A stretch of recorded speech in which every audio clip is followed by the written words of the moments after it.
Masyado na akong malayo para sumuko. Marami na rin akong naipanalong laban. Kaya kahit nahihirapan ako ngayon sa sitwasyon ng buhay ko, magpapatuloy ako. At kahit bigyan ako ng mundo ng rason para sumuko, I will still choose to fight back. Dahil alam kong hindi pa tapos ang laban. At alam kong habang humihirap, papalapit na rin sa mga pangarap. Everything in this world is hard. So today, I choose my heart. And that is to keep going.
Anong gusto mong sabihin sa iyong mga fans ngayong gabi?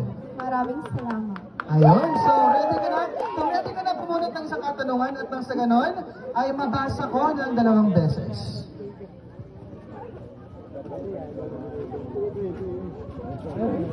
Contestant number 3. Ano ang iyong opinyon sa patuloy na pagtaas ng presyo ng mga bilihin? At paano sa tingin mo matutugunan ito ng pamahalaan?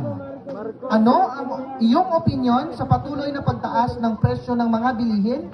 At paano sa tingin mo matutugunan ito ng pamahalaan? Maraming salamat po sa iyong magandang katanungan.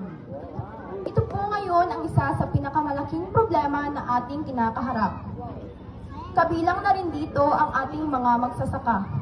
Sa tingin ko po, matutugunan po ito that government implement import restriction, diversified farming to produce multiple commodity with economic value. And I thank you. Thank you so much, contestant.